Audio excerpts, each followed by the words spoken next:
but something interesting happens.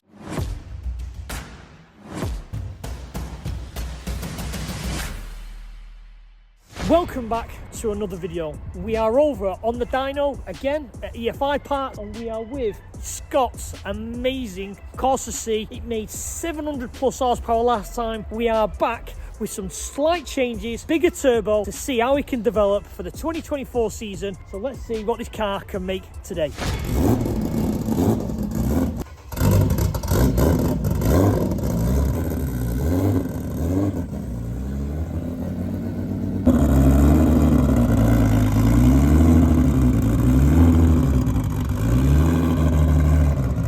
So I'll strip the bumper bonnet door off just to make it easier to work on as they put it onto the dyno. So loading it on, they're going to strap it down, get some heat into it, and then they'll start. The goal today, basically the spec of the car, so only slightly changed with the adding of a bigger turbo. He's gone to a GT42 1200. The reason for that is not solely about the power, it has been to help with back pressure. Smaller turbo would create a bigger back pressure ratio, so obviously the bigger turbo will bring that down, basically meaning the engine's happier, it can breathe easier, because at the end of the day an engine is just an air pump. The happier the engine can pump air, the more power you can make. That's the sole reason why he's going to look a bit bigger. But they're just strapping it down. Let's get in and let's see how this day pans out.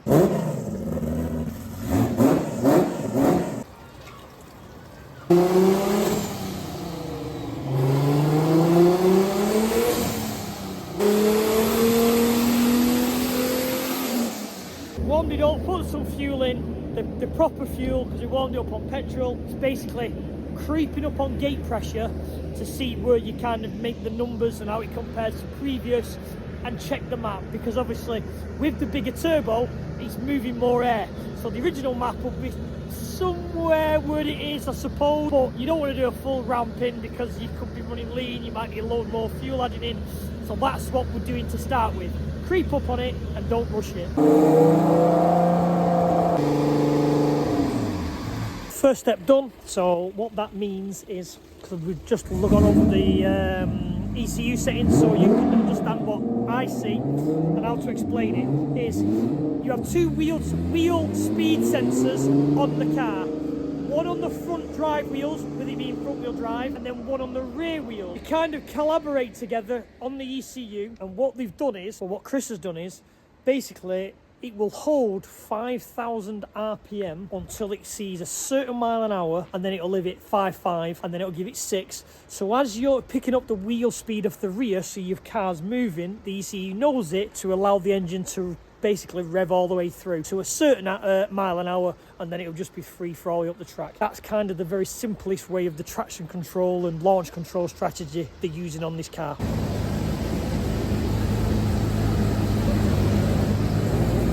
So that's 544 on gate pressure. I don't know what the gate pressure is, but from memory it wasn't a lot, because I think we was on the original turbo, we was on 1.7 bar to boost, where today we're obviously going to go to hopefully 2 bar to boost. So if that's on gate, there's a lot to come, because we've still not put ice in it. Let's hope this engine holds together, because it's going to be screaming.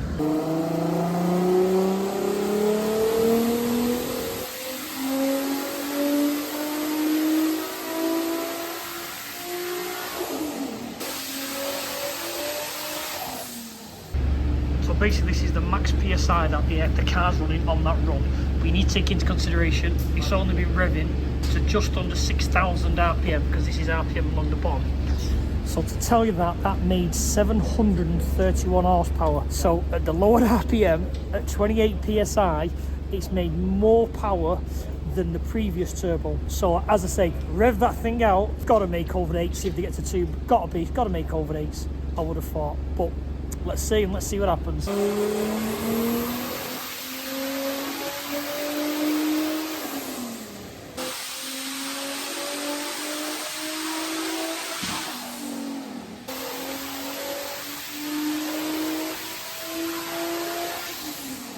Come outside in lovely weather.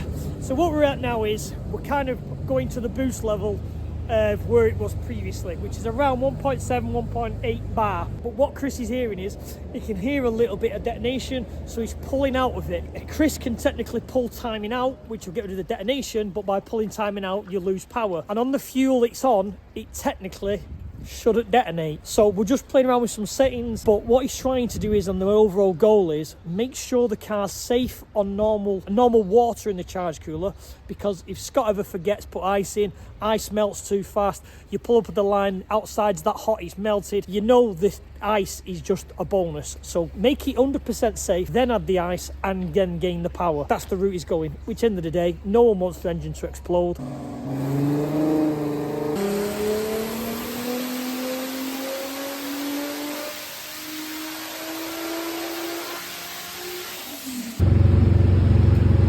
Where we're up to, we've put ice in the charge cooler because it was technically empty, there was nothing in it, not even like a lot of water. So when we did a power run, we saw the charge temps go quite high, so we put the ice in now to try and again smooth out the map, make it make more power, but be safe, because obviously the ice is in there as well to cool them charge temps down. It's just made, I think, 770 horsepower-ish at 1.8 bar again. We haven't started ramping it in, but we're finding like a little spot on the graph where it's just not right. So we're just discussing that. We don't know what it is yet. We're just doing some investigation, some surmising. We'll carry on diagnosing and see what happens.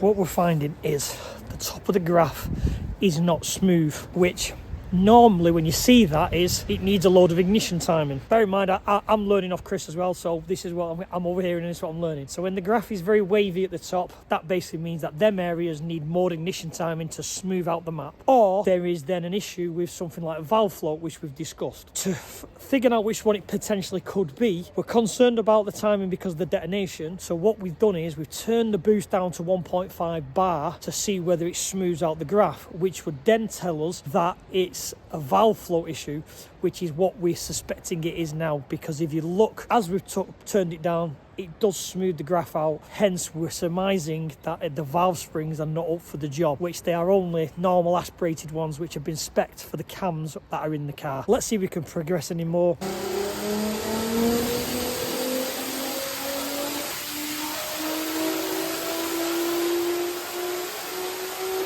Discussions with Chris and Scott, who obviously owns the car, to go through what we're seeing and what we're going on. We are putting it down to valve float and valve spring pressure not being enough. So what Chris is gonna do is kind of increase the power until it becomes a serious issue up top, because you can see on the graph, as soon as you get to a certain RPM, the valves are just not happy and they're just not closing or opening quick enough for what we need. So it's going to be creep the boost up to the point where it's kind of getting to the limits of it. Maybe back it off 1 psi and then send it down the road for Scott to either A, run it this year at that power, or B, put some bigger springs in it and turn it up, because the engine, to be fair, is making a lot of power with this turbo and it seems to be loving it. So let's see how it pans out. So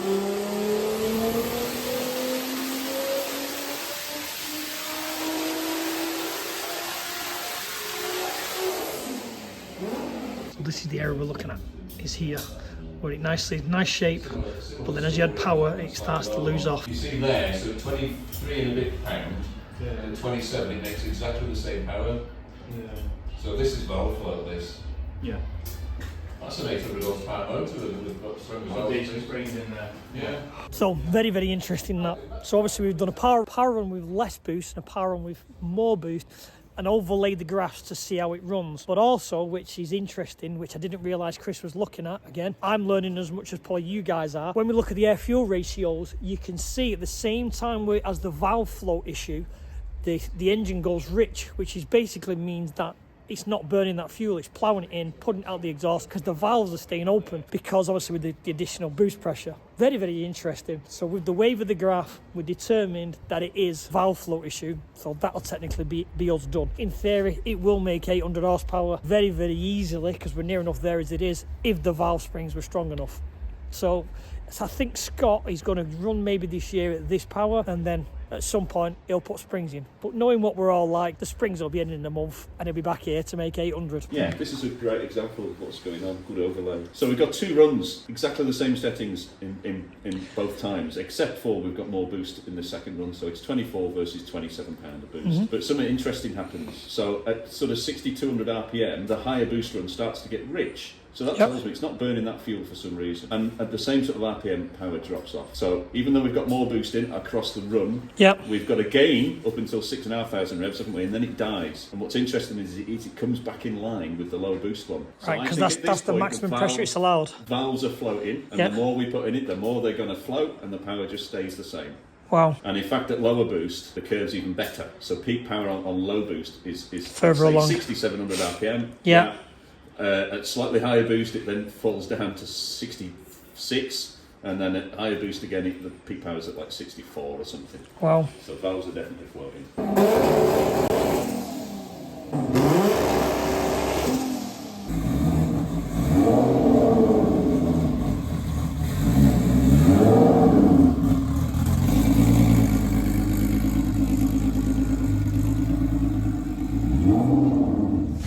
This video off. Very educational. I love learning new things. Basically what Chris has done then to explain what he's seen on the dyno, because I've always wondered, how do you diagnose valve flow issues? How do you diagnose this? It's very, very interesting to stand there and Chris to explain what he's seeing, and I hope you guys have taken that away and learned something. Always about learning, always about moving forward, and this is always about going faster. 770 horsepower V6 Corsa starting its journey for 2024. We'll follow it through the year. Congratulations to Scott, and I'll see everyone now on the next video.